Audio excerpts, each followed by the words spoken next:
Welcome back to my channel.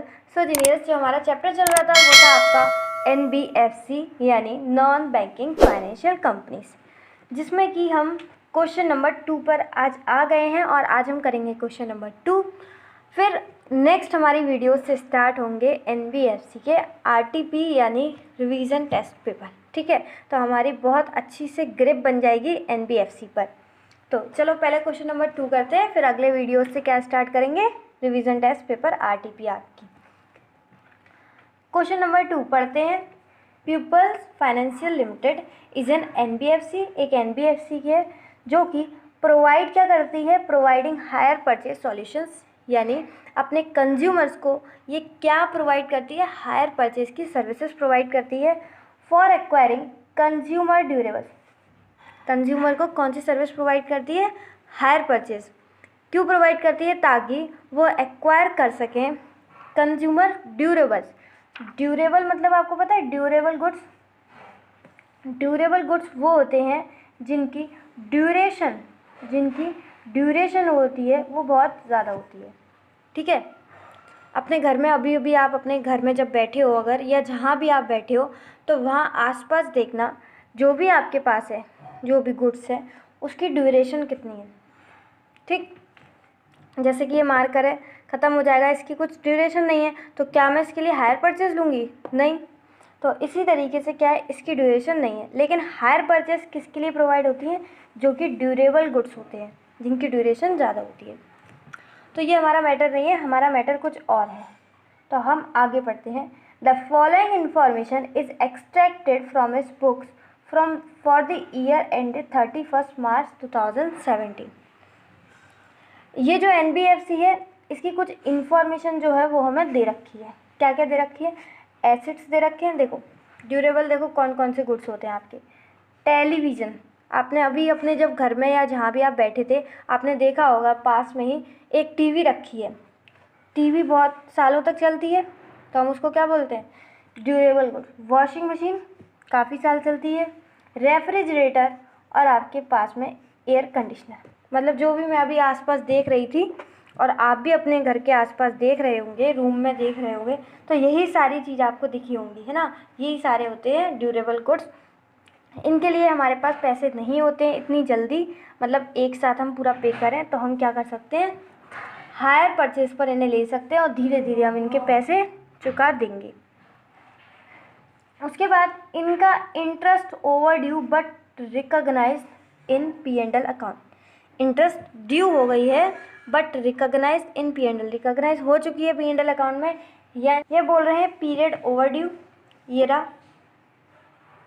फिर बोल रहे हैं इंटरेस्ट अमाउंट, ठीक है।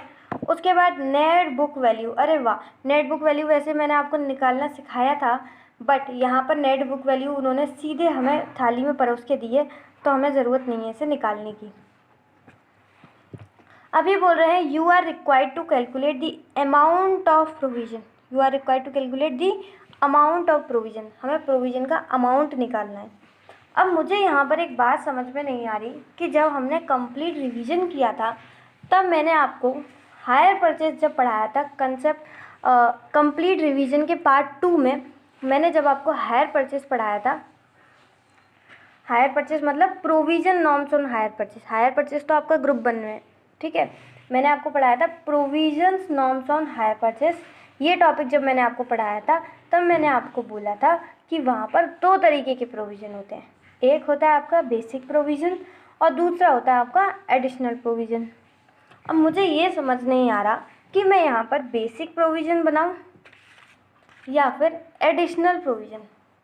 देख लो एक बार, एडिशनल प्रोविज़न क्या होता है और बेसिक प्रोविज़न क्या होता है, देख लिया। अब आप क्या बोलोगे कि यहाँ पर कोई भी ऐसी इंस्टॉलमेंट दे रखी है जो ड्यू बट नॉट रिसीव, यहाँ पर कोई ऐसी इंस्टॉलमेंट दे रखी है जो इंस्टॉलमेंट ड्यू इन फ्यूचर, ऐसी कुछ इन्फॉर्मेशन प्रोवाइड नहीं की है मैम, तो फिर हम बेसिक प्रोविज़न क्यों बनाएंगे। अगर हमें इनमें से कुछ दे रखा होता तो हमें समझ में आता कि हाँ ये सारी इन्फॉर्मेशन दे रखी है, हमें बेसिक प्रोविज़न बनाना है। लेकिन आप खुद देखो यहाँ पर कैसा दे रखा है, time period up to 12 months, 12 to 24, जो आपने हमसे बोला था, है ना। और उसका परसेंट ऑफ मतलब नेट बुक वैल्यू। तो आप खुद देखो यहाँ पर क्या बनाना है, एडिशनल प्रोविज़न। ये चीज़ आपको खुद समझ में आई ना? मैं कंफ्यूज थी कि मैं बेसिक बनाऊँ, बेसिक प्रोविज़न या फिर एडिशनल प्रोविज़न। आपने खुद बोला कि यहाँ पर बेसिक प्रोविज़न की कोई भी इंफॉर्मेशन नहीं दे रखी है, तो हमें क्या बनाना है, एडिशनल प्रोविज़न, क्योंकि यहाँ पर एडिशनल प्रोविज़न की इंफॉर्मेशन दे रखी है। तो हम क्या बोलेंगे, on the basis of the information given, यानी कि जो भी हमें इंफॉर्मेशन दी गई है उसके बेसिस पर हम क्या बनाएंगे, additional provision shall be made. अच्छा, किसके बारे में दे रखी है सारी एसेट्स, किसके बारे में सारी इंफॉर्मेशन दे रखी है, in respect of hire purchase assets. तो समझ में आया पहली लाइन का मतलब? ये आपने बोला ना, आपने बोला मैम जब हमें क्वेश्चन ने इंफॉर्मेशन ऐसी दे रखी है कि अप टू 12 मंथ्स, ठीक है, up to 12 months, 24 months, 30 months, 48 months, 45 months, मतलब 48 मंथ से कम, तो हमें क्या बनाना है, हमें एडिशनल प्रोविज़न बनाना है। साफ साफ दिख रहा है, तो हमने भी तो वही करा। क्या लिखा हमने, on the basis of the information given, यानी कि जो भी क्वेश्चन ने हमें इंफॉर्मेशन दी है किसके प्रति, in respect of hire purchase assets, हम क्या बनाएंगे, additional provision shall be made. अब मैंने आपको बताया था कि यहाँ पर हमें दो चीज़ें, क्या क्या, एक तो हमें टाइम पीरियड चाहिए कि कितनी है, अप टू 12 मंथ्स है, अप टू 24, अप टू 36 या अप टू 48 मंथ्स, मतलब जो भी हायर चार्जेस हैं वो ओवर ड्यू का टाइम पीरियड हमें चाहिए।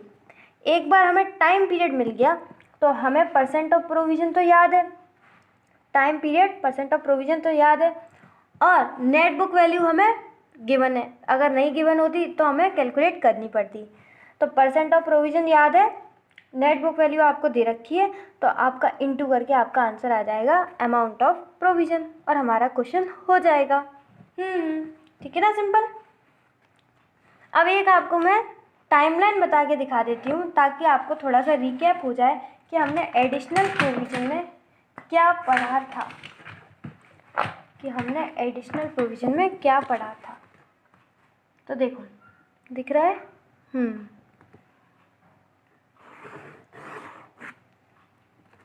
ये हमारी है टाइमलाइन।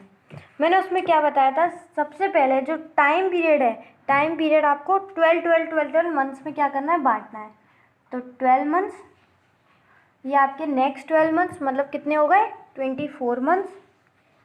फिर आपके नेक्स्ट 12 मंथ्स तो कितने हो गए, 36 मंथ्स। और आपके नेक्स्ट 12 मंथ्स यानी कि आपके हो गए 48 मंथ्स। तो जब हमारे जो हायर चार्जेस हैं वो ओवर ड्यू होंगे सिर्फ और सिर्फ 12 महीने के लिए, तो आपको कुछ भी प्रोविज़न बनाने की ज़रूरत नहीं है।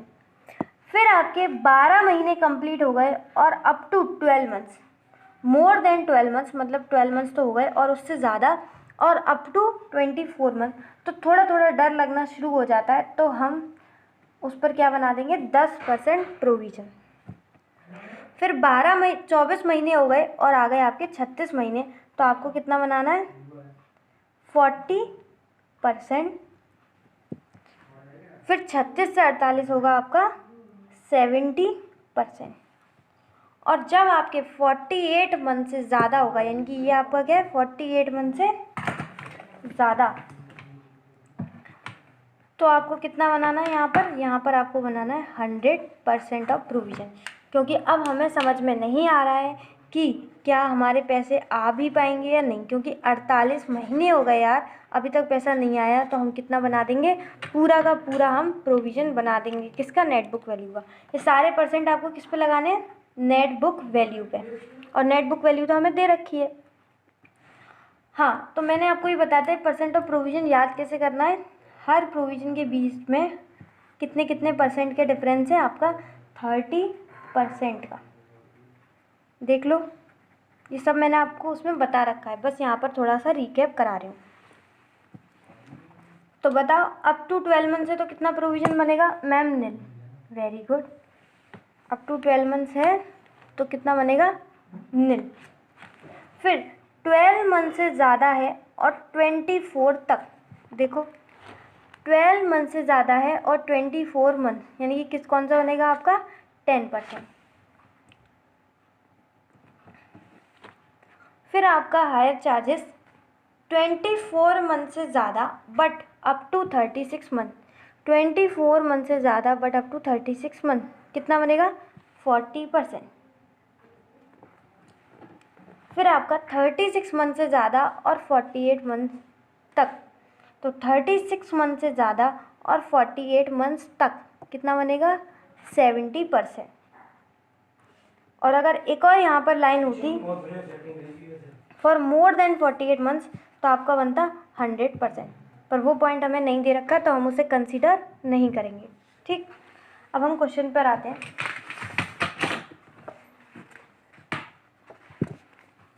तो देखो पहली जो एसेट्स है उसके जो हायर चार्जेस हैं, हायर चार्जेस ये रहे आपके interest overdue.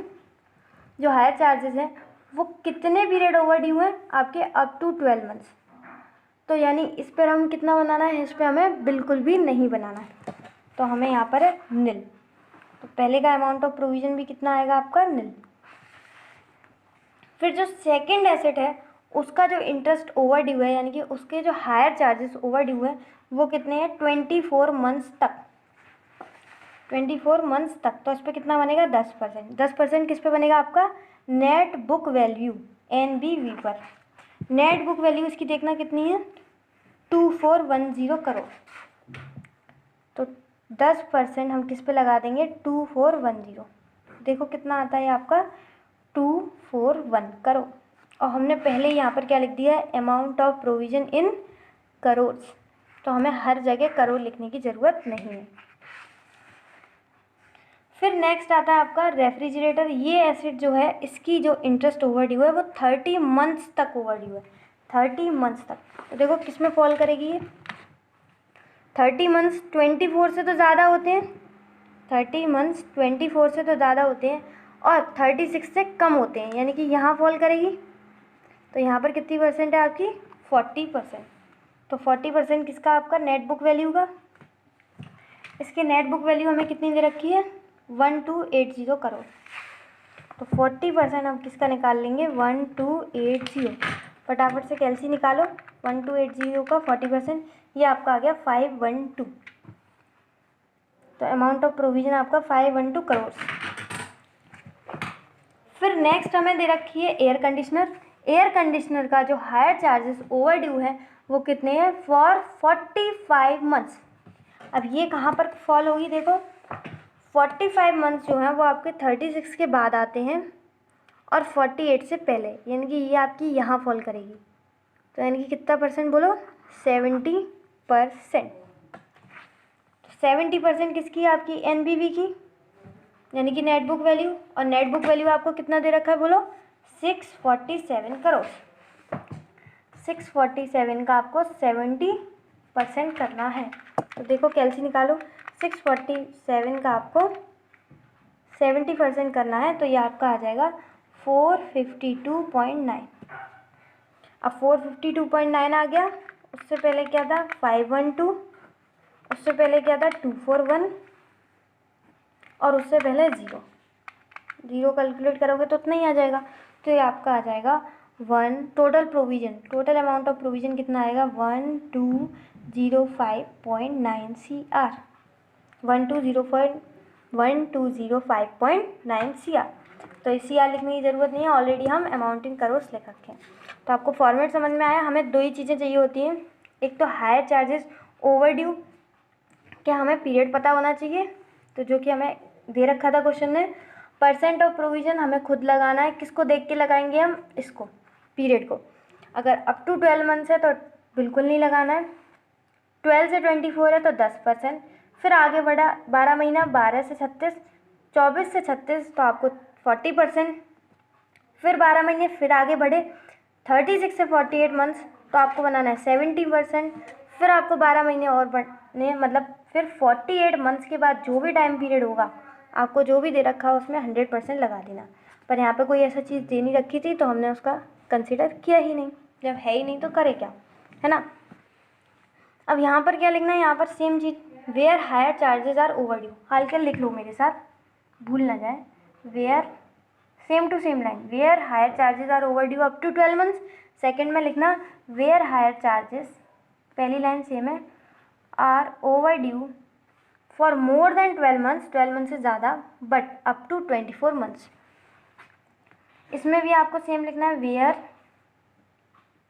Higher charges are overdue for more than 24, 24 के बाद बट 36 से पहले। Next, where higher charges are overdue for more than 36 months but up to 48 months. Next अगर point होता तो आप लिख देते where higher charges are overdue for more than 48 months, बस इतना लिख देते और उस पर 100% लगा देते। उसकी NBV आपको दे रखी होती तो आपको प्रोविज़न आ जाता, 100% पूरी की पूरी आप बना लेते। लेकिन वो पॉइंट नहीं है, लेकिन एग्ज़ाम में आ सकता है, इसलिए मैं आपको बता रही हूँ ताकि आप उसको कंसिडर कर लें। उम्मीद है आपको पूरा पॉइंट समझ में आया हो, पूरा क्वेश्चन समझ में आया हो, है ना। एडिशनल प्रोविज़न वाला अच्छे से समझ में आया। अगर अच्छे से समझ में आया हो तो प्लीज़ एक कमेंट ज़रूर कर देना कि हाँ हमें समझ में आ चुका है, बस इतना कर देना, 1 मिनट लगेगा बस, इसके अलावा कुछ नहीं। तब तक के लिए मिलते हैं नेक्स्ट वीडियो में, तब तक के लिए बाय बाय, वेरी गुड।